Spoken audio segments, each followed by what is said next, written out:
ของพี่ปวกขึ้นมาได้เพราะว่าบ่ได้บ่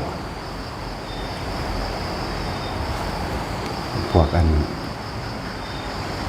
ขานนาคบอกเป็นขานนาคเลยเนาะเป็นซ้อมกันแม่นบ่นั่นจะว่าไม่พระกูนี่บ่มีผู้ใดหูจักหยังจะคนเลยบ่ถามผู้ใดก็เลยเรื่องสิบ่รู้เรื่องหยังกันจะคนเนาะ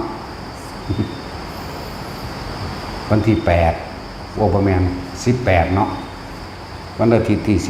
18แต่สิบวชอีก7หรือ8คนนั่นแหละพวกกำลังเดินทางมามื้อนี้ก็มีจักเป็นหยังจังบ่มาอยู่ซะก่อนจังอันนั้นดอกต้องไปฆ่าห่วงเฮ็ดนั่นเฮ็ดนี่อยู่ก็มาเบิ่งคือบอกไว้จ้ะมาเบิ่งแล้ว 2-3 มื้อบ่ถูกใจบ่แม่นบ่คือดอกกลับบ้านตัวนั่นบ่ล่ะก็ยังว่าให้เลือกเต็มที่อาจารย์นี่บ่เคยเลือกลูกศิษย์ใช่ว่าล่ะลูกศิษย์นี่สามารถที่จะเลือกอาจารย์ได้เอาให้มันเต็มที่เจ้าของผู้นี้แหละกูถือใจกูแล้วนี่เนาะเห็นบ่เจออาจารย์เพิ่นอยู่หม่องเก่าเด้มันบ่ไปไสเด้อยู่กลางๆลูกศิษย์มีสิทธิ์เลือกอาจารย์อันนี้แหละถือใจกูแล้วบัดนี้จังซี่นะแม่เนี่ยก็อยู่แต่ว่าถือใจก็ไปก็ไม่บอกยังอันคักแต่ชัดเจนแต่เนาะบ่แม่นดอกบ่เป็นทาสู่กูก็บ่ได้ไปดอกกูเพราะว่าไปตัวเนาะเทศน์ซ้ำนี้เนี่ยสอนซ้ำนี้เนี่ย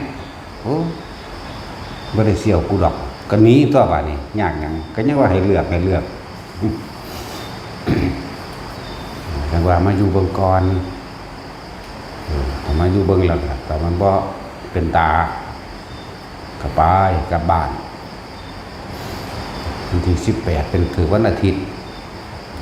8คนนั่นแหละแต่ว่ามันบวชจริงๆจังมันสิซ้ำใดส่วนมากอยากลดลงดิเนาะแต่สิอยากเพิ่มขึ้นมีอยู่เด้เพิ่มมีอยู่แต่เพิ่มไม่มีหน่อยส่วนมากอยากลดลงนั่นว่าให้หลวงพี่ปวกเพิ่นเขี่ยวเข็นให้มันพอได้ทำนองนั่นแหละ8เนาะมันเป็นของเฮ็ดได้ยากกระดอกเนาะบวชไหมทำเนียดง่ายกับบวชเบิดตัวอยู่นี่สู่นโมน้อยกูก็บ่ได้เนาะยิ้มจักหน่อยก็งงาก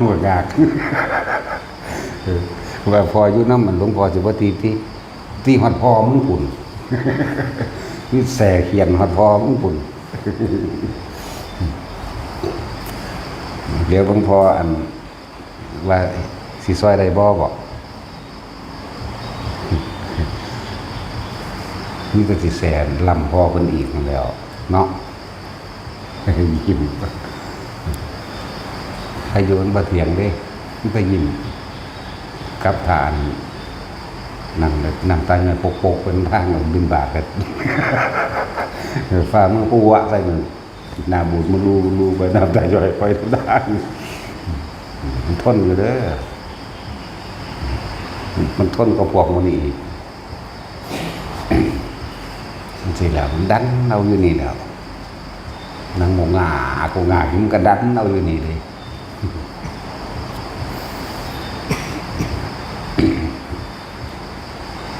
เขา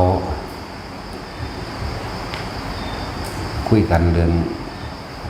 สิ่งที่จับต้องบ่ได้สิ่งที่บ่เห็นเขาบ่เชื่อกันนะบาดเขาถามขึ้นว่าความรู้สึกจับต้องได้อยู่บ่คันหาเหตุผลอธิบายบ่ได้เนาะมันซัดแล้วด้านพวกแล้วก็พวกนักวิทยาศาสตร์เขาว่าเขาด้อยค่าพุทธศาสตร์มึงบ่รู้จักซะแล้วพุทธศาสตร์นี่ละโคตรพ่อโคตรแม่วิทยาศาสตร์ต้องเป็นโคตรพ่อโคตรแม่อีกต้องเป็นหลักเงาข้อมูลอีกบ่เว้ามาเบิดเด้สัตตุศาสตร์16อย่างอันเป็นเครื่องประคองชีวิตหรือใช้เพื่อทรมานหมู่สัตว์ เพื่อให้เข้าสู่ทางธรรมหรือให้เห็นตามความเป็นจริงเฮาบ่เว้าเบิดซื่อๆเด้แต่สิเว้าเรื่องสัพพธาตุวัตถุต่างๆตั้งแต่ปรมาณูหรือสิเป็นนิวเคลียสหรือนิวตันอีหยังต่างๆก็ตามพุทธเจ้ารู้เบิดที่เฮาเว้าอยู่นี่เฮาก็เว้ามานำพระพุทธเจ้าเด้นี่นิดๆหน่อยๆนี่พวกอนุมูลอิสระสามารถต่อต้านสารนั่นนี่อันก่อเกิดมะเร็งหรือโรคต่างๆพุทธเจ้าฮู้มาเบิดเดี๋ยวนี้นี่เฮาก็เว้านำเพิ่นได้เดี๋ยวนี้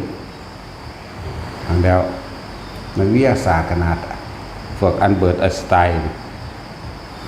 ว่าสุดท้ายก็เอาหลักการของพุทธศาสนานี่เด้ไปสร้างระเบิดปรมาณูก็ดีปรมาณูที่มาจากไสมาจากคำว่าปรมัตถะแหละแล้วเป็นปรมาณูนะเอามาเสียนใส่เป็นอนุหนึ่งอาศัยบทสัมพันธภาพเพราะสิ่งนี้มีสิ่งนี้จึงมีได้นั่นก็เกิดสิ่งนี้จึงก็เกิดสิ่งนี้ได้หนึ่งเมื่อเอาผสมธาตุตัวนี้ใส่ตัวนี้ก็เกิดเป็นอีกสิ่งหนึ่งอีกสิ่งหนึ่งแตกแค่นั้นออกเป็นลูกโซ่ได้แล้วจะแก้กับเก่งอยู่ได้ว่าสุดท้ายสิว่าสิตายเข้าสู่อากาสานัญญายตนะอรูปฌานได้เลยแต่ว่าเสือกเข้าไปยึดในอรูปฌานตีนี่ยึดความว่างยึดไว้เด้อวิญญาณัญจายตนะก็เหมือนกันยึดอากินกัญญาจตนะก็เหมือนกันอย่ายึดว่างตัวนี้ก็ดีหรือว่าเนวสัญญานาสัญญาจตนะนี่คืออรูปฌานทั้งหมดเนี่ยที่บอกมา4อย่างจะว่ามีก็ใช่ไม่มีก็ใช่ยึดว่ายึดทั้งที่มีและไม่มีนี่เป็นอรูปฌานตัวที่4เลยล่ะอายุยืนหลายอสงไขยพวกนี้ยึด ว่างเพิ่นก็บ่ยึดบ่ว่างเพิ่นก็บ่ยึดเด้อฟังดีๆเด้อหมู่พระก็ดีนั่นแหละพูดถึงว่าถ้านักวิทยาศาสตร์มันเก่งจริงมันคือว่าสร้างเครื่องป้องกันความแก่คือมันต้องให้แก่แม่นบ่บ่แม่นว่ามาดึงเอาเมื่อภายหลังว่าเฮ็ดให้หน้าตึงหรือว่าแต่งเติมเสริมข้างเสริมจมูกทำให้ผิวพรรณเต่งตึงแก่คือเก่านี่แหมคือต้องไม่แก่แล้วก็ต้องไม่เจ็บเสียเลยนี่แหมวิทยาศาสตร์มันสิเก่งส่ำใดถ้าเฮ็ดสามันมีเครื่องป้องกันใดพระพุทธเจ้าเฮ็ดแล้วเพิ่นรู้จักกว่านี้ตั้งแต่เรื่องดาวต่างๆเรื่องอวกาศหรือเรื่องทวีปต่างๆพุทธเจ้าก็ฮู้กว่านี้เห็นบ่ล่ะมันสั่นตัวจะคล้องหักเขามาโมเองโมเมเปตานั่งขึ้นมาเอาเองซื่อว่าเขาเป็นรูปร่างหน้าตาก็วาดไปตามที่จินตนาการเอาเองเนาะโดยเพิ่นเว้าพระหน้ารูปร่างหน้าตาของมนุษย์ต่างโลกทั้งประวัติต่างดาวหรือมนุษย์ต่างโลกใน4โลกนี่บ่ว่าตั้งแต่จินตนาการได้ว่าเห็นพุ่นท่านตัวทางว่าเว้าซื่อแต่ว่าเว้าเนี่ยล่ะรูปร่างหน้าตามีแต่ผิวพรรณสวยงามเขาบ่มีความแก่บ่มีความเจ็บปวดถึงเวลาตายก็ตายเลยเพิ่นเลยบ่อาจสามารถสิแสดงธรรมเหล่านั้นได้เพียงแต่ว่าไปปรากฏพระองค์ปรากฏกายให้เขาเห็นสิ่งแปลกประหลาดให้เขาติดตาซื่อๆแล้วน้อมมาเพื่อสิเกิดยังโลกมนุษย์ยังชมพูทวีปโลกไปทำความให้ติดตาบางที่จิตเขาซื้อมากมันก็มาเกิดโลกมนุษย์เกิดเป็นหยังก็สร้างเกิดไปสักวันจากว่าล่ะแต่มันเวียนในโลกมนุษย์เพราะโลกมนุษย์นี่โลกนี้เป็นเอกนาโถหาได้ทุกอย่างนรกก็หาอยู่นี่ได้เฮ็ดทำเอาอยู่นี่สวรรค์ก็ทำเอาอยู่นี่พระนิพพานก็สิ้นสุดอยู่ในโลกนี้โลกนี้เป็นที่ตรัสรู้ของพระพุทธเจ้าผู้นำความสว่างผู้นำความจริงออกมาแสดงพากันไปสั่งแต่แนวประหัตประหารฆ่ากันหาอำนาจหาชื่อเสียงเกียรติยศมันบ่ล่ะพวกนักวิทยาศาสตร์นั่นน่ะ มันคือบ่พากันสั่งเครื่องป้องกันความแก่ไม่ให้แก่ไม่ให้เจ็บบ่ให้มีบาดแผลใดเลยสร้างขึ้นมาคือล่ะไม่ให้ป่วยไม่ให้มีโรคต่างๆและไม่ให้ตายคือภาษาลงทุนมหาศาลพากันสั่งอาวุธจรวดนิวเคลียร์ต่างๆเห็นบ่มหาศาลซื้อประเทศหนึ่งได้เลยเด้ที่เขาลงทุนแล้วลงทุนอีกทดสอบทดลองเบิดเงินเบิดทองไปเท่าใดเบิดแร่ธาตุสสารต่าง ธรรมดาบ่ถึงว่าภาษาเรียนมาสำนันอยากมาด้อยค่าเนาะว่าบ่เชื่อในสิ่งที่ไม่เห็นอ้าวเกิดมามึงเคยเห็นปู่ทวดมึงบ่ล่ะเนาะมึงก็จะเชื่อที่ว่ามีเนาะก็บ่เคยเห็นปู่ทวดบางคนบ่เคยเห็นฮอดปู่เจ้าของบางคนบ่เคยเห็นฮอดพ่อเจ้าของพ่อมันตายก่อนบางคนบ่เห็นทั้งพ่อทั้งแม่ก็ออกมาพอตายก่อนแล้วแม่มาตายที่ดังบาดเจ้าของออกก็จะเชื่อที่ละว่ามันมีเนาะมันสั้นแล้วในแต่ความรู้สึกนี่ก็จะเชื่อตัวว่ามันมีไหมความรู้สึกว่าบ่พอใจกับพอใจก็จะเชื่อที่เอาออกมากูเบิ่งรู้แต่ว่าบ่เชื่อเนาะสั้นแล้วเว้ย พระพุทธเจ้าแนะนำวิธีแนวทางให้พวกเฮาเฮ็ดเอาเองบ่แม่นเพิ่นสร้างให้เข้าใจว่าล่ะถ้าไม่อยากแก่ไม่อยากเก็บและไม่อยากตายก็คือไม่ต้องเกิดแนวทางเพิ่นก็บอกไว้มรรคมีองค์8หนทางแห่งความบริสุทธิ์หลุดพ้นทำความเห็นให้ตรงตามความเป็นจริงหนึ่งเรียกว่าสัมมาทิฏฐิสัมมาสังกัปโปดำริตามความเป็นจริงดำริคือการเห็นคิดในปัจจุบันเข้าใจว่านี่สัมมาวาจาบอกกับความจริงสัมมาอาชีโวประกอบอาชีพสุจริตไม่เบียดเบียนทำร้ายผู้อื่นนะสัมมากัมมันโตกระทำตามความเป็นจริงกระทำลืมถากใจซะก่อนกระทำทั้งวาจากระทำทั้งกายก็สัมมาวายโมมีความเพียรชอบประกอบตามความเป็นจริงนะสัมมาสตินึกถึงแต่ความเป็นจริงเท่านั้นและสตินี่สำคัญอยู่พอมันแตกกันแหนงออกไปทั้งความดีและบ่ดีรู้มาจากว่าล่ะแล้วมันก็ร่วมลงไปหาสมาธิเองเราทำให้จิตตั้งมั่นแน่วแน่ไม่หวั่นไหวเองหรอกต่อความที่ไม่จริงจากว่าล่ะทั้งสั้นนี่แล้วเครื่องป้องกันนี่แล้วเครื่องบอกเหตุบ่ให้เกิดแต่ว่าเราต้องทำเอาเองส่วนวิทยาศาสตร์สร้างเครื่องอำนวยความสะดวกให้แก่คนใดสร้างเครื่องร้อนได้สร้างเครื่องเย็นได้สร้างเครื่องบินได้ยานพาหนะต่างๆไปได้เร็วกว่าการเดินสร้างรถมอเตอร์ไซค์รถใหญ่เครื่องบินเรือดำน้ำเรือ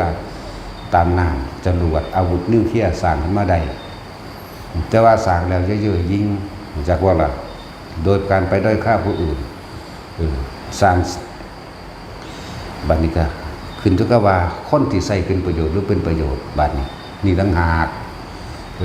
วัตถุสิ่งของต่างๆบ่ได้ขึ้นกับอยู่ว่าวัตถุนั้นมีโทษจากว่าบ่ได้ขึ้นว่าวัตถุนั้นมีประโยชน์ก็ขึ้นอยู่กับจิตใจของบุคคลถ้าบุคคลบ่มีคุณธรรมบ่มีเมตตามีกรุณามุทิตาอุเบกขาซึ่งกันและกันแล้วมันสิมีหยังก็ช่างก็สร้างขึ้นมาเพื่อทำลายกันเขาสร้างจรวดอาวุธนิวเคลียร์อย่างมาต่างๆกระสร้างมาเพื่อจะข่มเหงทำลายกัน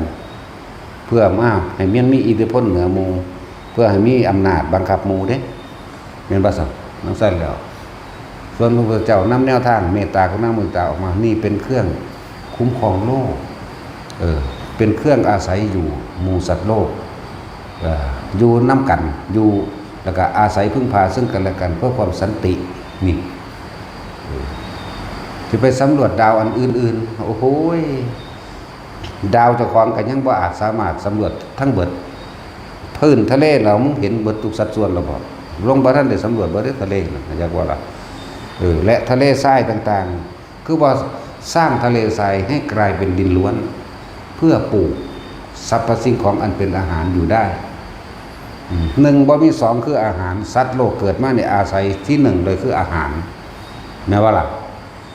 มึงสิขี่ยานอวกาศไปทั้งใดก็สร้างมึงก็เอาอาหารอยู่ในโลกไปกินน้ำเนาะแม่นบ่นี่แม่คือว่าสร้างสิ่งเหล่านี้ขึ้นมาภูเขาหินหรือมันมีหิมะตกหยังก็แล้วแต่สามารถที่สิทดสอบทดลองซึ่งบ่ได้ใส่ลงทุนหลายซ้ำสร้างจรวดนิวเคลียร์ตัวเดียวนี้แม่นบ่ง่ายไปปลูกไปเรื่อยปลูกไปเรื่อยมันก็ทับถมมักงมลงกันเองตัวใบไม้ต้นไม้ก็ตายไปเองเรื่อยไปเองก็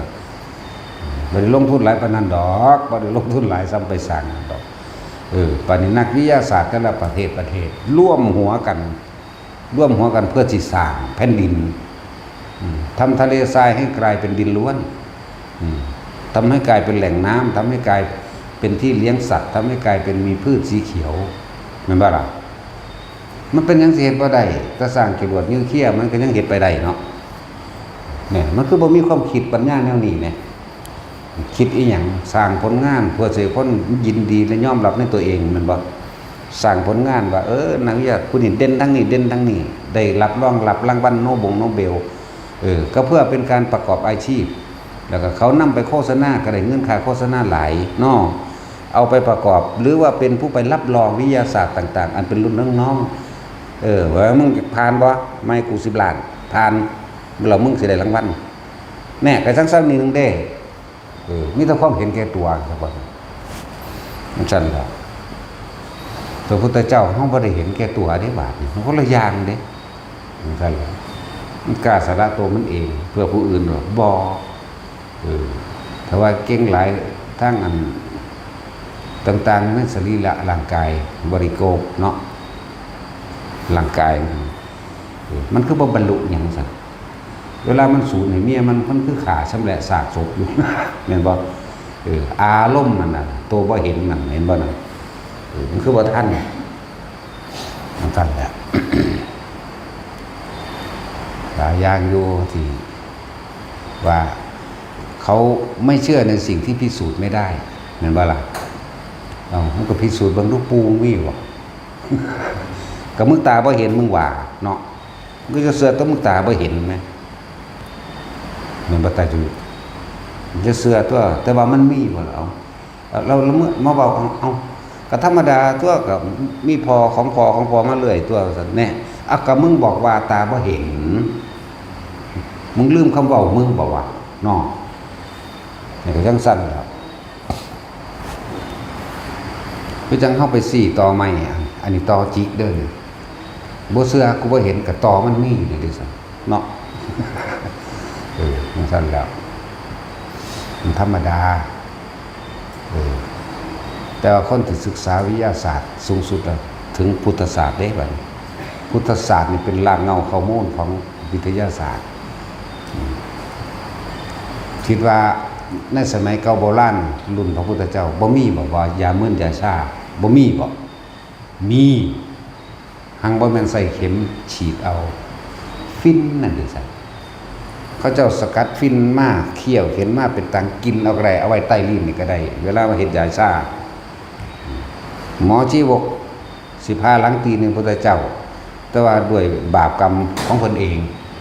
เฮ็ดบ่ให้เห็นนั่นฟินมั้ยยาชามั้ยซึมลงหันมันก็ชาขึ้นมาทันทีตัวฟินมั้ยแม่นบ่ล่ะเราสูบไปเอามาตาใสแต่บ่เอามาจากโบราณโคตรแม่มึงเนาะคุณรถแท็กซี่ก็เอามาจากฟินตัวยามึนยาชาก็ดีมาจากใสกันนั่นแหละจังว่าบ่เสือในสิ่งที่ตาบ่เห็นมึงเสือบอกว่าพอมึงมีพอเราพอของพอมึงมีพอมึงเสืออยู่มีแม่พอเนาะแต่บัดมึงบ่เห็นก็จะเสือตัวเนาะมันซั่นแหละว่าจะด้อยค่าหรือให้ค่าสิ่งใดสิ่งหนึ่งแต่ว่าตรงพิสูจน์ให้ถึงความจริงวิทยาศาสตร์สร้างตู้เย็นก็ได้ตู้ร้อนก็ได้เห็นบ่ล่ะสร้างอย่างใดๆอย่างในความอำนวยความสะดวกให้กับชีวิตถ้าสิสร้างก็สร้างแนวนี้ที่จะสร้างจรวดนิวเคลียร์มาฆ่ากันดีเอื้อเฟื้อซึ่งประโยชน์ซึ่งกันและกันนี่นะคือบ่พากันคิดออกในแนวจังซี่แต่มึงแน่มันก็ต้องสร้างเครื่องป้องกันความแก่เนาะเครื่องป้องกันความเจ็บเครื่องป้องกันความตาย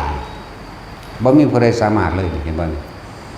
มีแต่ยอมรับกับมันเราปล่อยเท่านั้นเองเนี่ยเงินก็เหมือนกันถ้าคิดว่ามันซื้อได้ทุกอย่างมึงคือบ่ซื้อเวลาย้อนกลับเอาซั่นมึงรวยมึงเฒ่าปานนั้นเนาะมีเงินแสนล้านโอ้ยกูเฒ่าแล้วกูสิซื้อเวลาให้กูซ้ำ20 ปีมึงซื้อได้บ่ล่ะก็ซื้อบ่ได้เดี๋ยวมึงซื้อความป่วยได้บ่เนี่ยซื้อความตายได้บ่ก็บ่มึงจ้างผู้อื่นไปป่วยแทนมึงได้บ่ก็บ่นั่น อะไรจะคิดว่าเงินซื้อได้และทำได้ทุกอย่างนั่นแหละบอกแบบบ่รอบคอบอยากบ่ล่ะเงินวันว่าเฮ็ดได้ทุกอย่างบ่ได้มันคือบ่ซื้อพ่อกับแม่มันขึ้นมาซั่นเนาะผู้มันตายไปแล้วซื้อความป่วยให้เจ้าของก็บ่ได้ซื้อความเจ็บให้เจ้าของก็บ่ได้คือจะให้มันเก็บเลยไหมต้องซื้อไว้ไหมเนาะ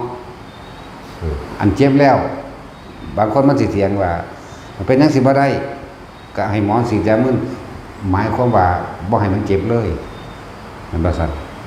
ดึงหน้าดึงตามก็ดึงเถ่าๆคือเอาตัวสิดึงไปใส่เลยมันบ่แม่นซื้อได้ดอกดึงมาแต่แม่มันก็ดึงไปตายนั่นแหละตายคือเก่าก็มึงเถ่าบ่มึงจะไปดึงฟูมันมีเงินกันเลยเนาะว่าแต่สิคือมันต้องป้องกันไว้เลยไหมเนาะใช่แล้วคุณเข้าใจว่าเพิ่นเรียนสูงเพิ่นรู้เด็กบ่รู้ว่าเจ้าของกำลังยึดติดหยังบ่รู้ว่าเจ้าของกำลังถูกกับเรื่องใดสั่นเนาะบ่รู้แม้กระทั่งความรู้สึกเจ้าของว่ากำลังบ่พอใจคนที่บ่เห็นตามเจ้าของนั่น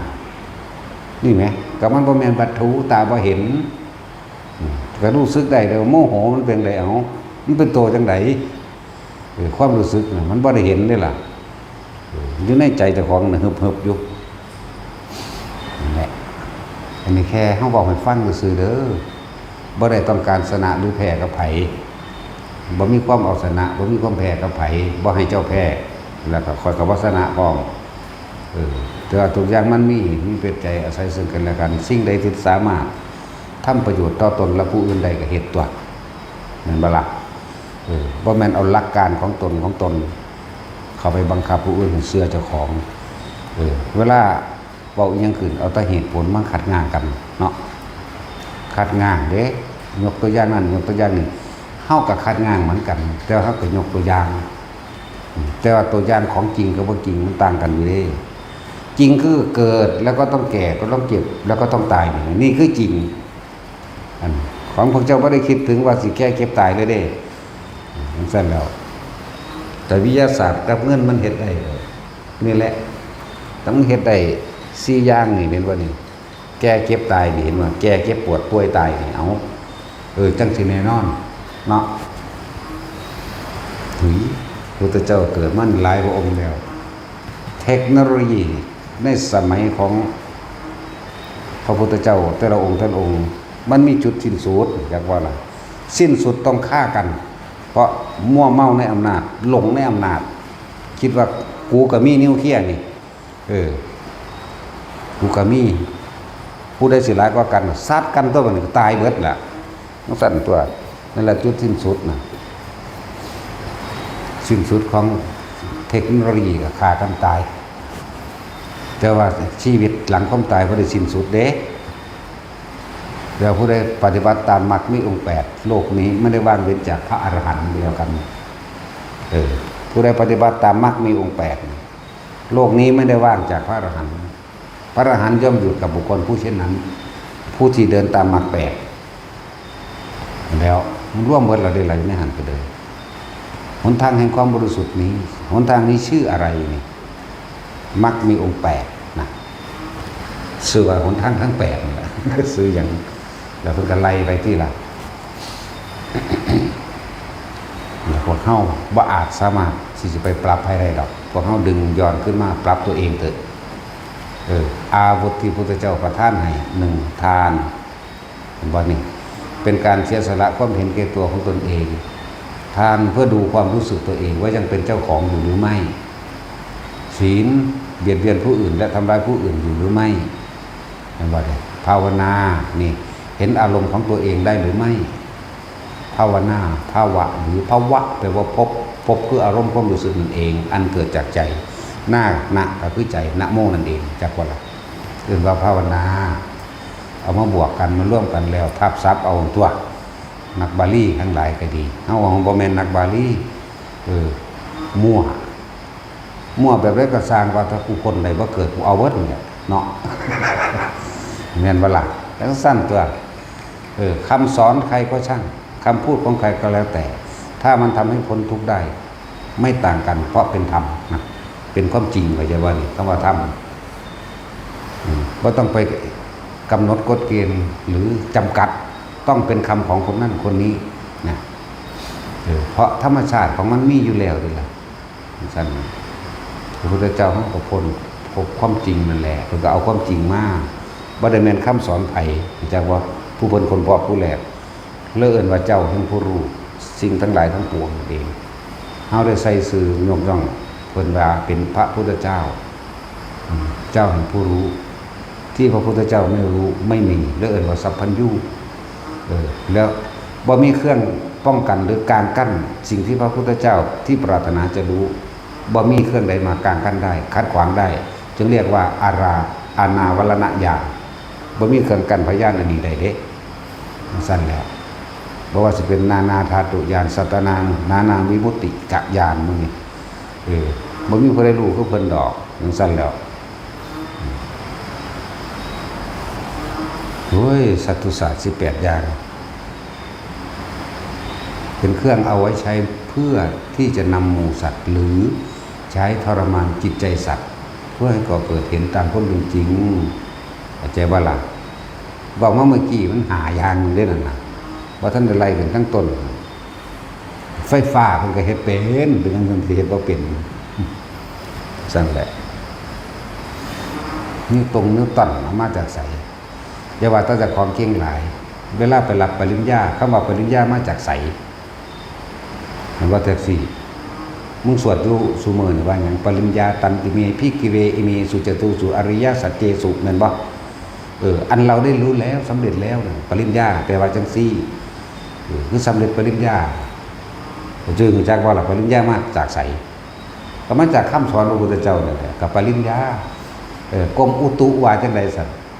เวลาอันวัดขึ้นความร้อนความหนาวความฝนมันนั่นแม่นบ่ซั่นอุตุมาจากไสก็เอาคำของพระพุทธเจ้าครับซื้อค้อนมื้อนี้ดิซั่นมาจากไสว่าแต่มันมาจากอินเดียล่ะนี่จะเป็นอัปราหิมริละหยังล่ะจักแม่นหยังล่ะแต่ว่านายรศิลป์นี่เห็นว่าก็มาจากพระพุทธเจ้าล่ะมื้อนี้ก็ได้พงโสภาคุณอุ้ยบ่ดูแม่นคนอินเดียดอกจักว่าอินเดียนี่ถึงถ้าพวกอันแขกพิบามันตั้งได้ล่ะพวกนั้นไทยชัดๆนี่แหละจักว่าล่ะมันบ่มีได้ซื้ออินเดียแบบสิทธัตถะสุมาณะปุณณะมีอยู่คนอินเดียซื้อวางสันแม่นว่าล่ะมีแต่หยังพูดแล้วอาหรับฮายิฟหยังพุกเพิ่นน่ะซื้อกันเลยอีวาอะอ่านก็บ่ออกมันซั่นแล้วอันนี้อีหยังมันง่ายๆหลวงพ่อมันนอกนี่จังซี่เห็นบ่นี่จังซั่นก็ง่ายๆเด้อล่ะนี่ก็ชื่อประเสริฐนี่โอ้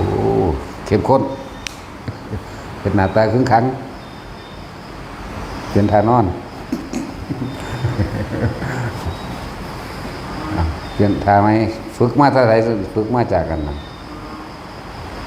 แบบนี้บ่เป็นทาไรเอาขาหนึ่งไปพุ่นเอาขาหนึ่งว่านี่ลงกลางตัวจังบ่ตกเขาฝึกมาจากผู้เสกาเด้ธรรมดาเด้ฝึกทานอนนอนในเขาเวลามันโง่ยลงเฮ็ดจังได๋สิบ่ตกเพิ่นแล้ว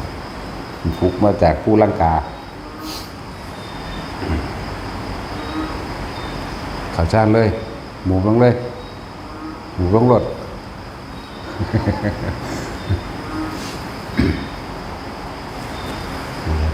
อายุคนเฮามันสั้นๆนึงเด้อดีดนึกถึงเขามาในความรู้สึกตนเองความรู้สึกทั้งหลายเป็นภพเรียกว่าภาวนาอาวุธเพิ่นให้มา10อย่างแล้วล่ะท่านศีลเนกขมะปัญญาวิริยะขันติสัจจะอธิษฐานเมตตาอุเบกขาสำหรับพวกเฮาย่นย่อลงมาท่านศีลกับภาวนาท่านเป็นการเบิ่งความรู้สึกเจ้าของว่ายังเป็นเจ้าของบ่ยังหึงยังหวงบ่ยังของกูบ่หรือว่ายังไปจัดแจงให้เขาใส่แบบนั้นแบบนี้หรือต้องการทวงบุญคุณอยู่บ่หรือหวังผลตอบแทนในการให้ท่านอยู่นี่คือความเป็นเจ้าของคือเก่าจากบัดนี้แล้วนักวิทยาศาสตร์ ที่ทดลองนั่นทดลองนี่ก็หวังผลงานจากได้เกียรติได้รับคำนิยมชมชอบหรือได้รับเกียรตินั่นเกียรตินี่เนาะแล้วก็ทำเพื่อเงินเนี่ยเห็นบ่ทำเพื่อเงินนั่นสั่นแหละส่วนพระพุทธเจ้าเขาทิ่มเงินทำเพื่อทำเพื่อสัตว์โลกให้รู้ความเป็นจริงได้ไงให้รู้เกิดเป็นทุกข์แก่เป็นทุกข์เจ็บป่วยเป็นทุกข์ตายเป็นทุกข์สิ่งใดไม่ได้ดังใจสิ่งนั้นจะเป็นทุกข์นั่นให้รู้สาเหตุแห่งความทุกข์ตัณหาและอุปาทานแน่พันสละราชสมบัติออกมาอำนาจสูงสุดในความเกิดเป็นมนุษย์ก็คือพระเจ้ามหาจักรพรรดิพระเจ้ามหาจักรพรรดิปกครองทั้งโลกทั้งสี่ได้บางองค์ปกครองหอดสวรรค์เห็นบ่ล่ะแต่ว่าบอกไปกับคือว่าล่ะเขาบ่เคยเห็นเนาะบ่เคยเห็นบ่เคยเป็นปกครองโลกทั้งสี่สหชาติหรืออาวุธต่างๆที่เกิดมากับพระเจ้าจักรพรรดิโอ้ยเอาวิศรตัวเดียวก็ลบชนะแล้วมันจากว่าวิศรเป็นหอกแต่สร้างวิศรว่าจงไปตัดหัวผู้นี้เราห้อยมาให้เรามันก็ไปดิช้างแก้วสามารถรอบโลกได้ภายในพริบตาช้างแก้วม้าแก้วคุณพลแก้วนางแก้วมันนางแก้วมันมาในโลกทั้งสี่เลยในมนุษย์ผู้หนึ่งอามอนผู้หนึ่งอุตระผู้หนึ่งปุเพเวเทหะผู้หนึ่งพญามห่อนกอดเราเย็นเด้แต่สินเนาะนั่งฮิปโปเจ้ามันเป็นยังไงใช่แล้วเพราะว่าถึงมาจากโลกใดเสมอกันอยู่นั่งแก้วเป็นลบมองใดไผกระยานเบิดตัวของผ้าทหารหอขึ้นไปทั้งเทิงหมดเนาะสับลาบอยู่ข้างบนพวกนั้นคือพวกเฮาเนี่ยก็สิบ่ยานอยู่บ่ว่าสับลาบทั้งเทิงผลไผกระยานตัวเนาะแล้วนักรบผู้หนึ่งมีกำลังเท่าบุรุษ 1,000 ไหมคือเฮาผู้เดียวนี่แห้งซ้ำกันกับคน1,000ไหมถึงสั้นแล้วไผก็สิย่านตัวลบเก่งอีกคือมันบ่ต้องลบดอกความจริงนั่นน่ะสั่งให้อันวิศรไปห้อยหูมาเลยก็ได้ตัดข้อมาเลยก็ได้ห้อยหัวคนมาเป็นร้อยเป็นพันได้ทั้งเบิดจงไปเอามาทั้งหมดเมืองก็ได้แต่ว่าเพิ่นบ่เป็นจังซั่นดอกพูดถึงแค่พระขันแก้วอันเดียวนี่ก็แห้งแล้วล่ะแล้วก็เกลือแก้วก็รองเท้าจักบ่ล่ะใส่อันเดียวนะสามารถนำผู้อื่นขึ้นไปโดยการนึกซื่อเอาขึ้นน้ำกันได้เบิดสร้างแก้วมาแก้วคุณพ้นแก้วลูกก็เก่งได้ลูกแก้วเรียกว่าลูกบ่แม่นลูกแก้วอันพวกเขาใช้ลูกแก้วตาแมวเด้ลูกอีหลีนี่แหมนี่ลูกแบบนี้เก่งเด้ขุนข้างแก้วขุนพ้นแก้วจังซี่นั่นแล้วนั่นแหละเพิ่นยังสละได้แต่เพิ่นใส่หลักธรรมแห่งเมตตาพรหมวิหาร4ได้เป็นเครื่องบริหารโลกทั้ง4บางองค์ปกครองสวรรค์สั้นดาวดึงเครื่องนึงนั่นแหละพระอินทร์ก็ยังย่อมไหมนั่นแหละแต่เขาเจ้าบ่ทำเร็วหรอกเขาเจ้าบ่ทำเร็วแต่ว่าทำเร็วแล้วมันสิตัดกำลังบารมีลงจักว่าทำได้ว่าทำได้แต่ว่าบ่ทำนั่นแหละถ้าสิเปรียบเทียบแบบพุทธเจ้าเขาก็เรียกว่าบุคคลที่สมควรที่เอาพระบรมอธิธาตุนี่นะเขาสู่พระธาตุเจดีย์มีพระพุทธเจ้า1พระปัจเจก2นี่พระอรหันต์3และจักรพรรดิ4ขนาดนั้นจักรพรรดิยังมาเป็นพี่โหลอยู่นั่นว่าล่ะแต่คนเป็นบ้าแค่อำนาจอบจเห็นไหมสวสสอย่างนั้นโอ้โหเข้าใจว่าตัวของมีอำนาจโอ้ยเนาะโหดแมงยังได้มันสิยบทิมดอกพวกอบตพวกสวสทสะแท้อย่างนี้เนาะฮอดสสพุ่นน่ะพวกมันมาลงทุนขายประเทศซื้อเนาะอีลีนี่แหละมันแมงสิว่าแมนเลยนี่ท่านบริสุทธิ์เอาไม่ให้กูตายนี่ ตายบนนี้ก็ได้คนก็กล้าลงทุนเดิมพันได้คือกันน่ะเนาะฐานว่าแม่นสู้ตายเบิดมันเอาเงินมาซื้อเงินมันค่าเงินเด่นไว้จักบ่ตอนเด็กเว้นไหวไปตั้งหมาผมตัวถ้าได้เป็นแล้วมันโถยกูซื้อเอาเด้มันว่ามันสิโดดเด้เอาเงินได้ซื้อเอาผู้นี้ตากึ่งกันเลยแล้วมันคือว่าซื้อความตายเนี่ยเนาะกฎหมายนะกฎหมายคือกันสู้คือบ่ออกกฎหมายห้ามความตายแน่ห้ามป่วยเนาะห้ามเจ็บห้ามปวดห้ามป่วยและห้ามตายออกนั่นเถิดนักกฎหมายก็เลยออกบ่ให้เจ้าของป่วยหน่อยก็ได้สั้นเลยความดีเท่านั้นความดีบุญบารมีเท่านั้นสิเป็นเครื่องติดไปในใจของเราติดไปในจิตในใจของเราเองถือว่าทุกคนสร้างไปเถิดความดี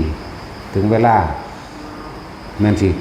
ที่เพิ่นเทียบไปว่าคนดีน่ะตกน้ำบ่ไหลตกไฟบ่ไหม้อันนี้ก็เป็นจริงเพราะเกิดจากบุญของตัวเองบุญเป็นเครื่องทำให้เกิดความสำเร็จและป้องกันภัยเรียกว่าคนดีความดีพระสังกิจจะขนาดแม่เขาเอาไปเผาใหม่เบิดแล้วยังต้องมองท้องนี่ก็ยังมีเครื่องหุ้มไว้สับปะเหร่อเอาปะตักเล็กแหลมแท่งแตกปุ๊ฟงไปข้างไว้ต่อใหม่ที่มีหญ้าค่าห้องอยู่นั่นแล้ว นั่นลูกเศรษฐีคักๆได้นั่นก็เลยแม่ก็ดีลูกเศรษฐีได้นั่นเขาก็เสียใจยังไงหรอกซับเปลือดีใจว่ามีเด็กหน่อยยังอยู่เป็นลูกไส้ความเนาะแต่คือคนปรารถนาลูกไส้เด้สั่นแล้วฟ้าเอาไปเศรษฐีก็ดีใจให้รางวัลกับซับเปลือยังไงเลยคือกันสั่นแล้วไงขึ้นมาพอดีกับเรา6-7 ปีเล่นกับมูกับเด็กหน่อยโอ้มันคือดวงดีดวงแข็งแท้แบบนี้นะเด็กหน่อยมันบอกกันเนาะขนาดแม่งตายมันยังบ่ตายนั่นถ้ำพุทธขึ้นทันทีเลยไม่จิตที่สร้างสมมาแหละสัญญาถ้ำมันขึ้นมาเลยมันคือดวงดีดวงแข็งแท้นะคือเฮ็ดอีหยังกับบ่ชนะเพิ่นเด็กน้อยพวกนั้นน้อยใจก็เลยว่ามึงคือเก่งแท้มึงคือดวงดีแท้ขนาดแม่มึงตายมึงเขาเอาไปเผาแท้ๆมึงยังบ่ตายแล้วแม่มึงนอนถ้ำพุทธขึ้นปุ๊บเลยคนเฮาเกิดมาขึ้นสิว่าบ่ตายเป็นอันบ่มีถ้าบ่จักตายก็ต้องบ่เกิดนะยังความสลดสังเวชใจพอดีตากระย่ายเป็นอุปถากภาษาลีบุตรอยู่แล้วนะเห็นบ่มันเป็นของมันเองดอกที่เฮาว่าสะสมไปเถิดถึงเวลาแล้วมันนั่งเป็นดอกนะไปปรึกษาภาษาลีบุตรก็ไปถามตัวของเพิ่นเบิ่งก่อนตัวเพิ่นเองของใดยังความสลดสังเวชนึกระลึกนึกถึงความตายอยู่แล้วในใจเพิ่นเอิ้นว่ามรณานุสติเป็นอารมณ์อยู่แล้วเด้หลังจากมือสะเทือนใจมานั่นระลึกอยู่ตลอดได้บัดเฮ็ดจังได๋สิว่าเกิดเฮ็ดจังได๋สิว่าตายนี่ระลึกมาเรื่อยๆนั่นแล้วพอดีพระสารีบุตรให้มูตากระย่ายไปถามแล้วว่าอยากบวชนะทั้งนี้ก็ดีใจมีความโมทนายินดีไปด้วยกันไปหาภาษาด้วยโกนผม3 เทื่อได้ล่ะบัดผมที่ตกลงสู่แผ่นบรรลุอรหันต์น้องสั่นล่ะนี่คือสังฆิจสมณีคนที่มีอุปนิสัยในการสิบรรลุธรรมมันตั้งใจฆ่าก็บ่ตายแถมซ้ำเพิ่นได้ลูกศิษย์ที่เป็นโจรอีกเด้หนักนั่นเด้ภิกษุ30 รูปเป็นพระบวชใหม่เรียนกรรมฐานหาจากพระพุทธเจ้าแล้วว่าไปเทิงไปอยู่ป่านั่นแต่ว่าก่อนที่สิไปกราบพี่ชายของเธอเนี่ยหมายถึงภาษาลีบุตรภาษาเพื่อภาษาลีบุตรที่มีนั่นนี่ไปนำประกาศภาษาลีบุตรแล้วภาษาลีบุตรฝากเน้นไปนำไหมเน้นอรหันต์ได้บาดท่านพาว่าโอ้ยอยากย่านไปเป็นพระละบ่เอาไปนำดอกเอาไปเถอะเสื้อฟังอุปชาอาจารย์ของเธอเนี่ยก็เลยได้เอาไปนำพอฟังความอาจารย์เด็กสั้นแล้วเมื่อไปอยู่ป้ายเนี่ยพากันทำจิตของสมณะบ่ได้คุกคีกันอยู่ไผอยู่มันแต่ว่าทรงสัญญาณกันไว้ว่าถ้ามีเกิดเหตุการณ์ร้าย หรือสิต้องการประชุมอะไรหนึ่งตีละครั้งนั่นแหละมือหนึ่งอีตาเถ่ามาตะทั้งใดแล้วเกิดความอดอยากแข็งแรงคิดว่าจะไปขอยุ่งลูกสาวเดินทางผ่านมาพอดีสิหามือพอได้กินข้าวเห็นหมู่พระสงฆ์องค์เจ้าสันอยู่หันเขาคงสิได้อาหารจากหมู่ภิกษุทั้งหลายเราไปขอกินไปกินมากเลยเขาเทศงานเบิดมือก็บ่ได้กินดีปานนี้ว่าเด้เลือกขออยู่อุปถัมภ์อุปถากยังดีนั่นแหละที่แรกก็เลยอุปถัมภ์อุปถากยังดีกับเน้นถ้าการกวาดตรงกวาดตาดอันนั้นมีกับเน้นตอนนี้มันมีกำลังแบบที่มันอ้วนมีพี่หมากันมาแล้วเนาะก็เลยล่าหมู่พระอันนี้แหละจริงๆก็กะล่าบล่าหลักไปถ้าว่าล่าเราพระสิบ่ให้ไปพอสำคัญตนว่าถ้ากูไปพระก็สิว่าบ่มีผู้ใส่ก็สิบ่ให้กูไปกูต้องหนีไปเลยเลยหนีไปเลยหนีไปในทางเดินทางไปเลยไกลเติบ10 กว่าโลแล้วล่ะประมาณโดย1 โยชน์นั่นแหละไปถึงหมู่โจรที่หมู่โจรเขาปล้นจี้มาแล้วเขาประสบความสำเร็จหรือเขากำลังสิหาเลิกออกปล้นนั่นแหละต้องการบูชายันเขาเฝ้าอยู่เบิ่งเขาจะบูชายันโดยคนโดยเอามนุษย์ไปบูชายันสิพอดีเขาก็เล่งเบิ่งแล้วอีตาเท่าย่างไปเขาก็จับตัวไว้เขาจับตัวไว้แล้วก็ว่าเจ้าจะถือบูชายันแบบนั้นแบบนี้ก็ว่าผู้ขาเป็นคนเดินทางไกลเป็นแค่ขอทานแม่นบูชายันแบบเทวดาสิมารับเครื่องบูชายันของเจ้าคือสิบ่พอใจหรอกเอาจังซี่ล่ะพุทธสุคนผู้มีผิวพรรณพุทธพองใสน่าจะเป็นที่พอใจของเทวดาของพวกเจ้าไปสิพาไปเบิ่งนะนี่แหละพูดเหมือนบอกผ้าโจรแล้วนั่นเรียกโจร500เนาะต้องสิพ่อ500ก็ดอกว่าแต่ความเร็วมันหลายมันบ่พอดอกอาจจะหลายก็นั่นอยู่หลักอาจจะ100 กว่าก็ได้ภิกษุเราเนี่ย30 องค์31กับสามเณรสังกิจจะอันนี้มาฮอดก็สิว่าสิได้พระเจ้าตัวข่อยมาบ่โจรมันเว้ากูจะขาฟันคอมึงเดี๋ยวนี้เด้ซั่นเดี๋ยวตามธรรมดาลักษณะเป็นผู้สงบเขาเจ้ายอมทำกิจอยู่แต่ละองค์บ่คุกคีกันถ้าจะเห็นพระหลายให้ตีละครั้งน่ะเม่งๆกันพระก็แตกออกมาแล้วบัดนี้นึกว่ามันมีเหตุด่วนเหตุร้ายอย่างนั้นนั่นแหละโจรหมู่นี้ก็ล้อมไว้ที่มันนี่ว่ามาขอเอาภิกษุคนหนึ่งเพื่อจะไปบูชายันให้กับเทวดาเพื่อจะไปออกปล้นให้ได้ใช้ได้เลิกได้ใช้ก็ว่าไปพระผู้เป็นผู้พีหมู่จังซี่ก็พระตะลงเสียสละเบิดเด้เพิ่นอยากทำหยังเพื่อหมู่เห็นบ่เขาเจ้าเสียสละตัวเองพระทั้งเบิด30 องค์ให้ผมไปเพิ่นก็ให้ผมไปแย่งชิงกันสุดท้ายแล้วสามเณรผมไปดีกว่านั่นเดี๋ยวนี้ก็บ่ได้บ่ให้เณรไปก็คือแย่งชิงกันเสียสละนี่เขาเจ้าแข่งกันเสียสละเด้ถ้าสามเณรไปถือเขาขาดตายแล้วก็สิไปรายงานอุปชฌาย์ว่าจังไดสิไปบอกพระสารีบุตรว่าจังไดสิไปบอกพระพุทธเจ้าว่าจังไดให้ผมไปแทนก็คุยกันสุดท้ายแล้วพวกท่านทั้งหลายพวกท่านบ่เข้าใจว่าเป็นหยังอุปชฌาย์ของผมหมายถึงพระสารีบุตรคือซึ่งผมมากับพวกท่านขอให้พวกท่านจงทำใจเถิดให้พากันเข้าสู่สมณะคือการทำความสงบแก้ตนเถิดไผสิสงบได้ก็ห่วงเน้นเนาะผมสิอาสาไปเองดอกนั่นแล้วเลยเฮ็ดจังใดได้บัดนี้ตกลงเอาเน้นนี่แหละเน้นเป็นตาหักก็เลยเอาไปแล้วเพิ่นบ่ได้วันไหวหยังแล้วเดินน้ำหน้ายังอาหารธรรมดาบ่มี2 เที่ยวได้เรื่องของภาษาอังกฤษจะเด้นี่คือเที่ยวแรกมี2 เที่ยวนี้ไปถึงเวลาเขาก็หมู่พระทั้งหลายก็บอกไว้เวลาพวกเจ้าดังไฟขึ้นจุดไฟขึ้นก็อย่าให้เน้นเห็นเด้อเน้นสิตกใจ เวลาพวกเจ้าฝนมีดเตือนใจนี่เห็นเลยนี่ตกใจก็สั่งไว้อย่างดีเด้บ่สั่งกับผู้ขาไปแทนซาก็ขออ่อนว่าเด้ทั้งสั้นแล้วไปถึงคนบ่ได้วันไหวตีมันเป็นพระอรหันต์ปฏิสัมภิทาญาณซ้ำก็หูเป็นหูบ่แห้งหรอกว่าอุปชาเพิ่นหรือพระพุทธเจ้าทรงมาเพื่อการนี้ไปถึงคนนั่งสมาธิเสยพอมันถึงเวลาฝนมีดดังไฟไปแล้วเดี๋ยวเบื้องหน้าสมณเณรยิ้มแย้มแจ่มใสผ่องใสบ่มีความบาดบันกันข้ามบันไหวบ่มีส่งชาติเจริญชาติจังสันเขาล่ำดาบก็ฟันลงครั้งที่หนึ่งดาบก็โค้งง้อเขาแบบโค้งตามข้อหรือว่าดาบเขาอ่อนเกินไปเนาะว่าเด้ดัดไม้เอาตัวไม้มาฟันครั้งที่สองก็โค้งเขาไปอีกไหม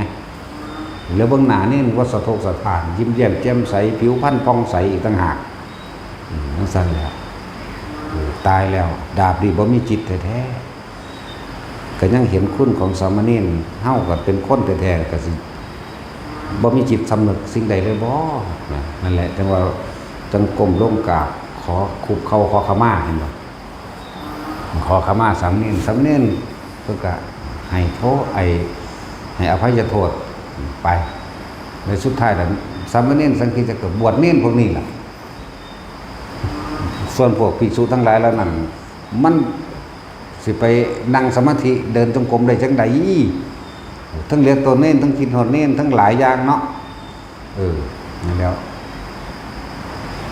ประมาณจากคำแน่เลยแหละต้อง4-5 โมงเลยแหละกลับขึ้นมาแล้วบัด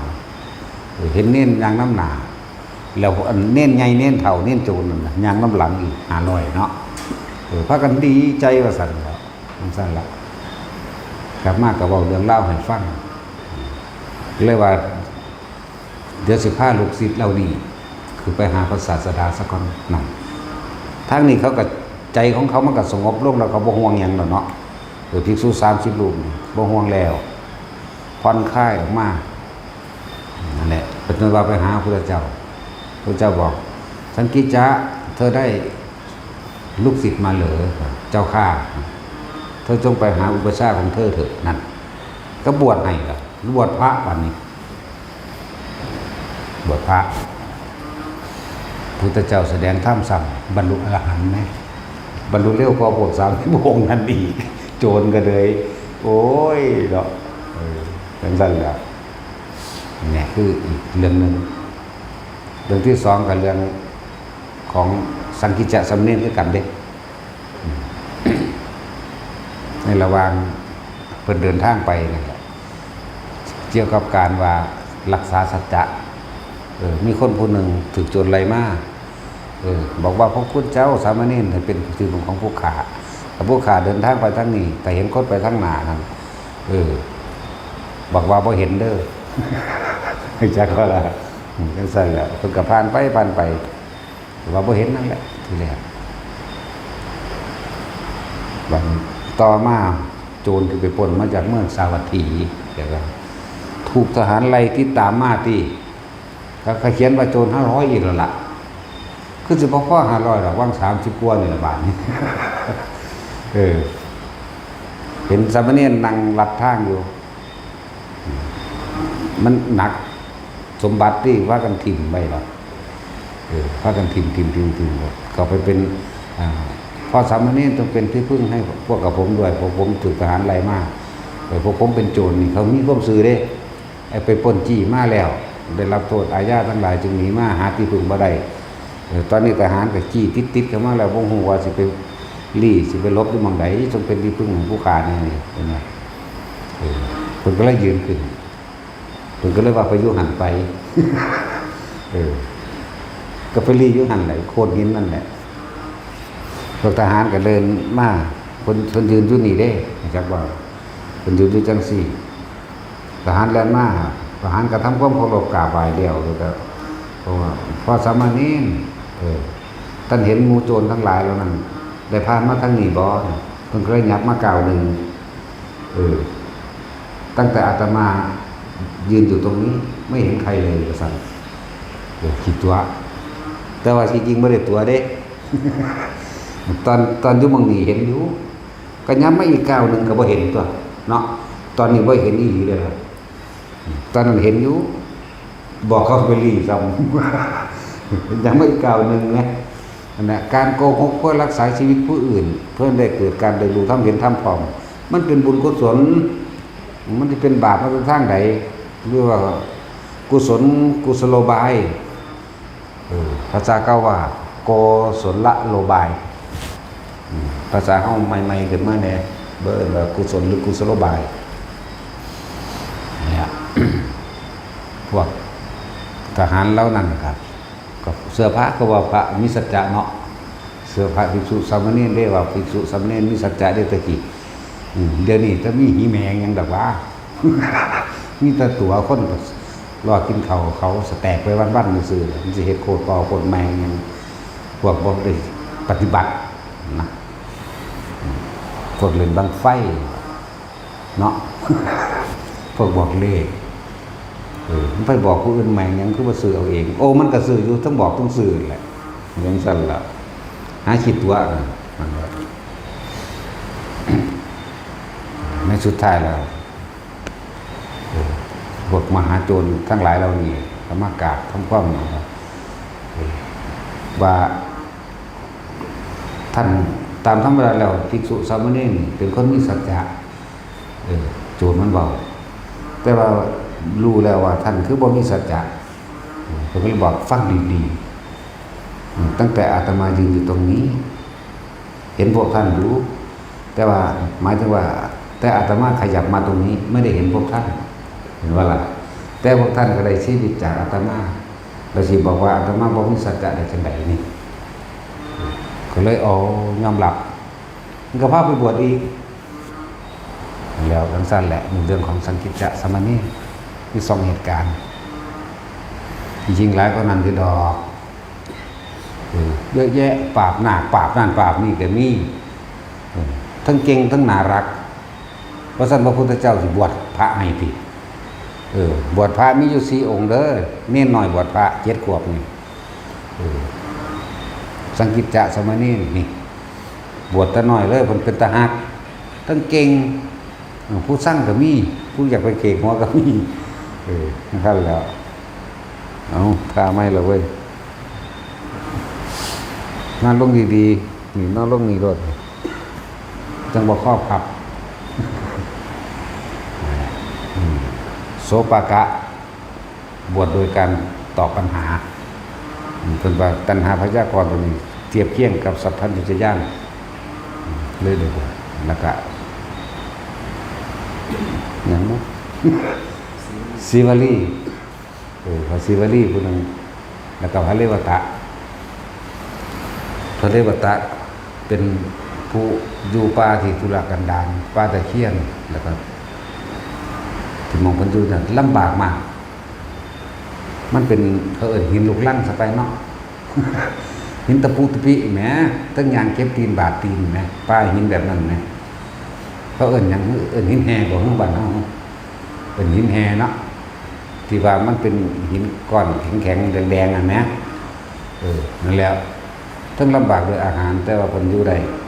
แล้วก็บรรลุอรหันต์พร้อมเป็นน้องพระสารีบุตรเป็นน้องหลาสุดท้ายหมู่นี่เรื่องของสามเณรอย่าประมาทเด้เนาะ4 อย่างไม่ควรประมาท1ไฟอย่าคิดว่าน้อยเหมือนดูดังบากตะกี้มันมีการมีฉีดนี่เนาะคือการมีขีดตาพญานาคตะกี้นะตากิเลนมันนั่นแหละท่านบอกตากิเลนมันตะกี้โอ้ตาสินท่านอยู่ดอกตาสินแล้วเท่าแล้ว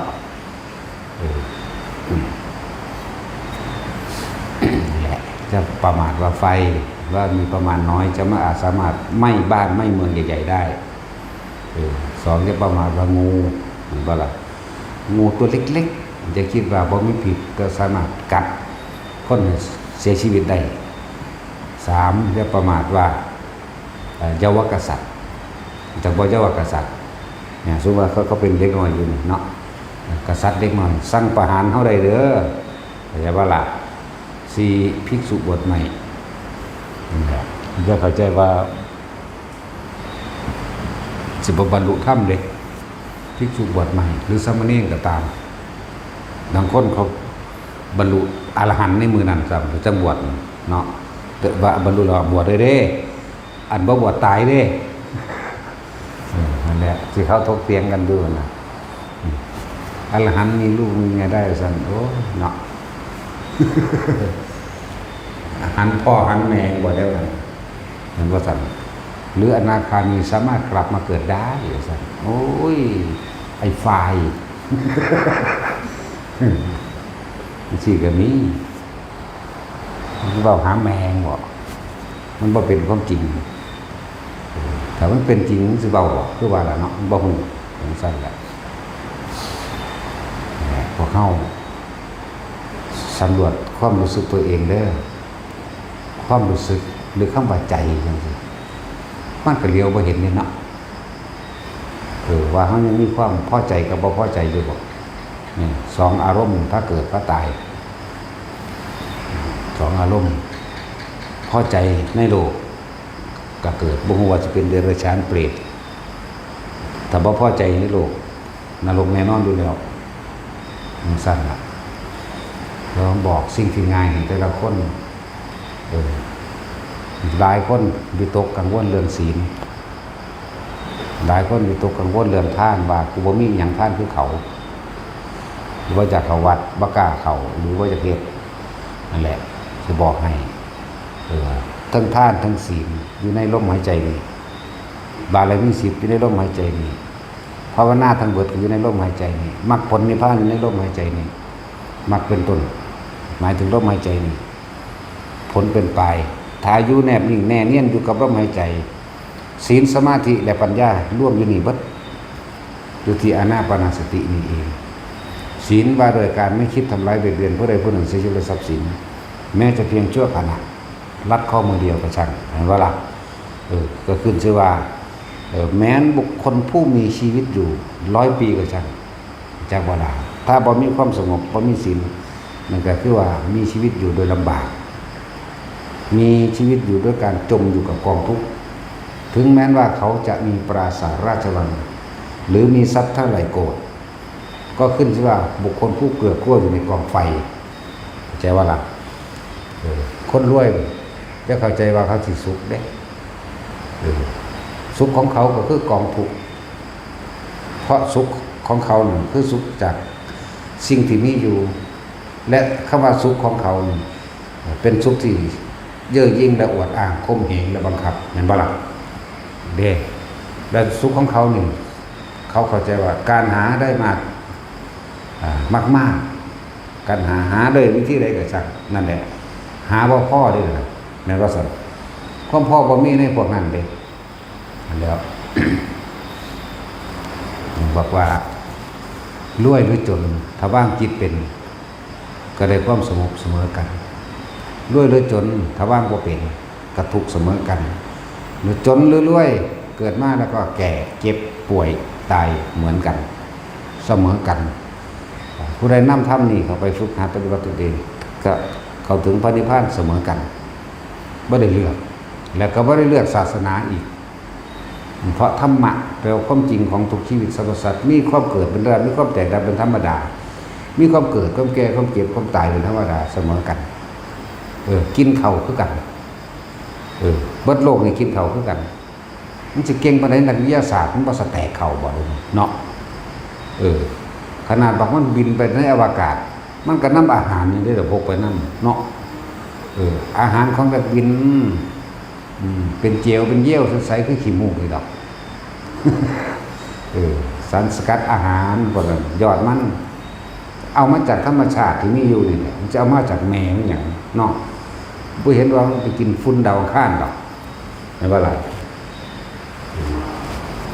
นั่นแหละจังว่าอันใดที่มันเป็นประโยชน์ให้นำมาใช้คำว่าประโยชน์ต้องไม่มีโทษแก่ผู้ใดผู้หนึ่งทั้งตนเองและผู้อื่นเด้นะทุกสิ่งทุกอย่างไม่ได้ขึ้นอยู่กับสิ่งของขึ้นอยู่กับใจเฮาเองขึ้นอยู่กับตัวใจเฮาเด้อโลกนี้สัตว์คำว่าเจริญโดยวัตถุ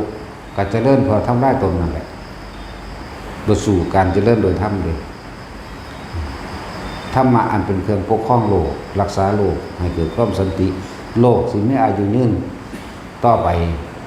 เมตตากรุณามุตตาอุเบกขานี่ต่างหากเป็นเครื่องอยู่สันติสุขร่วมกันโลกมีอันเดียวคนใส่โลกนี่มี7,000 กว่าล้านคนเดินเนาะแต่ว่าสัตว์เดรัจฉานนับประมาณบ่ได้สัตว์เดรัจฉานมันกินแค่อิ่มเด้กินกับกามแต่ว่าคนมันบ่แม่นแบบนั้นบัดทั้งกินทั้งกามทั้งเกียรติยศศักดิ์ศรีทั้งอิทธิพลต่างๆนั่นแหละมาร่วมตรงที่ว่าเห็นแก่ตัวมันเองแล้วจังซั่นแล้วของเสริมเด้นั่นของบ้าเด้อันจักได้เกียรติจักได้ยศอยากให้คนยกย่องสรรเสริญและยอมรับตนเองนั่นแหละของบ้าเวียนว่ายแต่เกิดบ้าทำลายผู้อื่น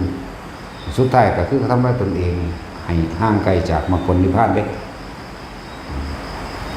พวกเขาว่าต้องน้อยใจดอกโอ้ยพวกเขามันมีบุญมหาศาลแล้วถึงมาเกิดเป็นคนที่ศาลเพราะเขาปลอดภัยจากสารพัดภัยหลายอย่างอยู่เด้ปลอดภัยนั่นแหละชาวไร่ชาวนาเป็นอาชีพที่อิสระเด้อคิดดีๆเด้อบ่ได้มีผู้ใดบังคับเด้บ่ได้ไปตอกบัตรบ่ได้ไปเส้นบ่ได้ไปรายงานหัวหน้าบ่ต้องมี QC เนาะ เป็นว่าแท็กซี่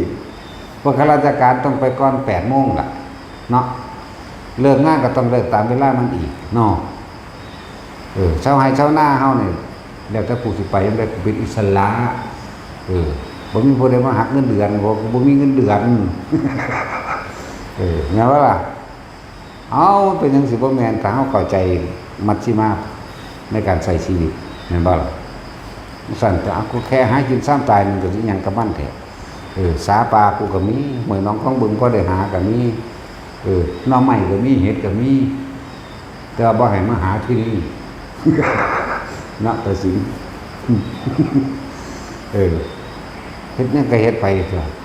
เป็นอิสระนะบ่ต้องระแวงระวังหัวหน้าเจ้านายบ่ต้องมาทำความเคารพในพ้นในพันไหลลงมาส่งฮอดในสิบบ่ต้องไปตอกบัตรบ่ต้องไปฉีดตัวเรื่องนั้นเรื่องนี้เฮ็ดไปตามเจ้าของโลดนี่ให้ไม่น่าหาเฮ็ดอยู่เฮ็ดกินน่ะเอาเถอะนะมันก็เฮ็ดกินไปตายเสมอกันนั่นแหละบ่ล่ะพอเป็นข้าราชการก็ข้าราชการไปตายนี่แหละบางคนก็ตายตอนเป็นเนาะบางคนก็ตายตอนเกษียณจังซั่นจ้ะคนเฮาที่อยู่โดยความเคารพนับถือกันปราศจากโทษใดๆก็คือความดีเด้อความดีที่บ่มีสิ่งใดตอบแทนคือบ่หวังสิ่งใดตอบแทนเวลาให้ผู้อื่นคนที่มียศถาบรรดาศักดิ์และอำนาจให้ใช้ยศถาบรรดาศักดิ์และอำนาจไปในทางที่ดีไปในทางที่บ่เบียดเบียนไปในทางที่บ่ทำลายไปในทางชักชวนชักจูงบุคคลทั้งหลายให้ไปพัฒนาหมู่บ้านก็ตามหรือจะเป็นการเลี้ยไร่เรื่องนึงก็ช่วยเหลือคนยากคนจนอย่าว่าล่ะให้ไปพัฒนาโรงเรียนนั่นโรงเรียนนี่โรงพยาบาลนั่นนี่หรือช่วยเหลือคนยากคนจนคนผู้นั้นสิถูกระลึกนึกถึงเราเพราะว่าบ่ได้ปรารถนาสิ่งใดในความตอบสนองขึ้นมาแล้วกระใส่มันเปลี่ยนตัวเนาะกันตัว กระใส่เป็นนั่นแหละความดีแบบนี้ในหน่วยงานนั้นแม้นเกษียณไปแล้วเขาก็ระลึกนึกถึงเด้โอ้คิดถึงหัวหน้านั่นเด้นี่เด้คนดีมันบ่เป็นจังซี่คืออีหานี่เด้บ่เด้เนาะเพิ่นบ่ได้เป็นคือบักห่านั่นเด้สินะคือเฮาพ่อหมอนั่นมันตายของอีหาอีนั่งแพทย์นี่ที่ว่าสิไปพาสิติ้งน่าสิตายก็โดนนั่นแหละจะไปเอาผู้อื่นจะไปเฮ็ดกับผู้อื่นเถอะเนาะจะไปที่ไหนก็ไปเลยว่าซั่นโอ้ยอีห่างเอ้ยโรงพยาบาลอำนาจนั่นแหละตัวสร้างป่ะมันน่าสิตายก็โดนหมอต้องมีน้ำใจต้องมีจิตใจที่เมตตาตัวเนาะบ่เป็นหยังดอกลุงเอ้ยป้าเอ้ยแม่นบ่ซั่นเดี๋ยวก็หายว่าเป็นหยังดอกยิ้มไปใส่เขากำลังใจมันขึ้นมาเป็นเคิงตัวเนาะแม่นบ่ล่ะอันนี้หน้าตาก็เป็นตะยานเพิ่งเบิ่งอยู่ปากก็สารเลวอีกต่างหาก โอ้ยอีห่าเอ้ยมึงเป็นหมามาเกิดบ่ถ้าเบิ่งนั่นมันดาวผู้นั้นดาวผู้นี้เด้อย่าเสียงดังแบบเหลือกตาเบิ่งผู้นั้นผู้นี้ทำอะไรกันน่ะเนี่ยโอ้ยแต่กูเบิ่งเก็บพอกกูตีนทำเป็นบาทอยู่จากว่าล่ะไม่ใช่แล้ว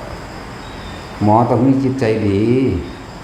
มันสิตายอยู่แล้วก็สร้างปัญญังเนาะโอ้เพียงใดตายายจับคุณจับพี่โอ้ยอันนั้นอันนี้เนาะว่าเป็นยังว่าเป็นยังมาถึงมือหมอแล้วเนี่ยอันนี้สิยังบุแล้วว่ามิตรหมาที่นั่นนะดีกันแล้วกากใช่ไหมกากใช่เพื่อนนี่โอ้เหมือนกดอุลุกไว้ก็อยู่ไปโต๊ะปากเรียกว่าอุปโต๊ะปากตีนเปื้อนมือเนาะขอบูดเขาจะกันขอบูดพวกนั้นแหละบูดปวดใส่ทำความสะอาดใส่บูดถีบพิหารอีกสักบาทแล้วไปทั้งใดเขาก็สร้างแต่เป็นนั่นน่ะแล้วของบางอย่างเขาก็ทืนเอาคือกันเลยเนาะว่าคือมันเป็นเรื่องเป็นเล่าอยู่ข้าราชการกับซอยข้าราชการเป็นสั่นแต่ว่าทาใดที่มันตามก็เป็นจริงมันก็สู่สัจจะอะไรหรอกนะอันนี้จึงบอกคือคนมีสัจจะเด้อคนเฮามีความจริงใจต่อกันสร้างความดีต่อกันบุคคลผู้นั้นถึงระลึกถึงเองโดยความจริงพอแต่คนเป็นตาสั้นเดี๋ยวเขาจะคิดถึงมันเพื่อเขาบอกอยู่เดียวนี่แหละตายหรืออีหานั่นโดยแล้วก็บอกอยู่ในเขานั่นแหละในโรงพยาบาลนั่นแหละมันตายหรือบ่ถึงว่ามันมีผู้หนึ่งแสกโอ้ยง่ายไปแล้วสั่นอุ้ยมันน่าจะตายง่ายๆมันไปนะตัดสินมันสื่อวางใดว่าเป็นน้ำสื่อมาดูดูน้ำเป็นเมียนมันจักสิเอาไว้เห็นอย่างนี้คนบ่ท่านได้ป่วยนักถืออีหานี่กระสวกใส่เลยป่วยนักก็เก่าเด้คนกำลังนั่นที่เราซักแง่เขาเลยเพราะว่าเขาเห็นแล้วมันเหมือนหนาจ้านุ่มบานหรือว่าเป็นสันตัวมันขึ้นหนาสุรกายดิเนาะว่าขึ้นแล้วหรือว่ากูตายไปแล้วเลยแล้วคนป่วยกันเลยใช่แหละพยาบาลแต่มันสิอยากเป็นแมงแต่มันเป็นสันเนาะจิตใจก็บ่ดีบ่งามเลยโลกขาดศีลธรรมจากว่าล่ะมันเป็นทั้งสี่เนี่ยเอาแต่อาชีพเอาแต่ตำแหน่งแต่ว่าบ่ฮู้จักศีลธรรมความเมตตาซึ่งกันและกันโลกนี่พึ่งพากันเด้แต่ว่ามีคนป่วยมึงสิได้รักษาบ่อีห่ามึงเนาะต้องสั่นตัวมึงก็ต้องมีจิตใจดีแต่มึงเป็นหมอหรือมึงเป็นหมาแล้วกันแน่เนาะเป็นล่ามใส่หมอใส่หมาไปละบัดถ้าบ่มีคนป่วยมันก็บ่มีหมอตัวตำรวจก็คือกันแต่บ่มีผู้ร้ายก็บ่มีตำรวจทหารก็เหมือนกันโลกนี้มันเป็นถ้ำคูเด้เนาะในเมื่อมีเลวจึงมีดีมีดีจึงมีเลวมันจึงเป็นเครื่องประกอบกันมันบ่ล่ะมันสั้นตัวมีขาวกับมีดำมีมืดกับมีแจ้งคู่กันเด้ตัวมีได้มากก็ต้องมีเสียไปมีเกิดกับมีตายมีผัวกับมีเมียเนาะแต่ว่าแถมมีลูกของยกเว้นแต่คนเป็นหมันคือพอเล็กน้อยแหละคนมีบุญแน่อะไรแต่ผู้ใดว่าจะมีอย่างตัวนิพพานต้องไปผู้เดียวเด้ที่ใดว่าอะไรย่าเกี่ยวยี่ใบเฟิ่นใบเข่าเจ้านั่นถึงว่าผู้ใดเห็นแล้วมันเป็นตาหักเลยนะตาใสๆเบาอันเนาะแอนแนะก็ผู้นั้นผู้นี้อุ้มแมวมากอดใส่อุ้ยเป็นตาอบอุ่นเบื้องตาก็ใสปิ้งสิงเงียงใส่ผู้นั้นผู้นี้ปากก็เบามอบแมบเด้รถนิพพานมาเจ้าต้องขึ้นรถนิพพานเจ้าต้องไปผู้เดียวเลยเจ้าต้องถิ่มมันได้เนาะไฟใหม่มาน้ำหลังเสือสร้างสิงโตหมีและงูตลอดทั้งจระเข้หนีตายจากไฟมังคุดเหมือนกันหิวโซ่กันโดยอาหารเจ้ากำลังนอนเจ้ากำลังนั่งกอดหยอกกันกับลูกเจ้าอยู่ในน้อยคืออีนั่นแหละถ้ารถนิพพานมาปุ๊บนี่พวกเจ้าจิตใจเดียวพ่อเขาสิถิ่มอีนี่แต่ต้องขึ้นรถนิพพานเลยบอกมีตั้งหากเด้เจ้าต้องไปผู้เดียวเจ้าไม่ได้อุ้มลูกไปนั่ง ตึงเฮามาเบิ่งกันแล้วมันบ่แม่นแล้ว เนาะอุ้มลูกได้แล่นหนีรถนิพพานที่แต่กลับไปทั้งเสือจระเข้สิงโตเสือเดือนเสือดาวอาจสิสู้ได้นี่มันคิดไปหันเด้เนาะอาจสิสู้ได้อาจสิฟื้นแล้วก็รอดจากไฟใหม่มาอีกได้นะมันสั่นแล้วคิดไปหันเด้นั่นแหละนิพพานต้องไปผู้เดียวบ่เกี่ยวกับไผบ่คิดถึงไผจักบ่ล่ะ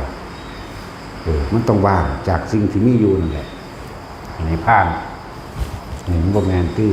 บ่ได้ว่าแล้วโอ้ยเทียบมันพญาคอนที่อันยักษ์ขมูขี้นั่นแหละขนาดลูกใหญ่ลูกอามเพิ่น โอ้ยมาแล้วล่ะ อามลุกไปละดึงสากแขนลูกแดดหนีรถนิพพานมาแล้วอามลุกไปอามอีหลีนั่นแล้วขนาดรุ่นใหญ่ปานนั้นแล้วเฒ่า30 ปีแล้วก็เลยเนาะสิไปว่าหยังกับอีนี่อันนี้แตบหนักอยู่หั่นน่ะปากมันก็ออมๆมันจะสั่งคือหยังนี่เนาะมาออมใส่กันบ่กับตัวนี้ ออมกินนะเฮาเนาะเฮาสวัสดี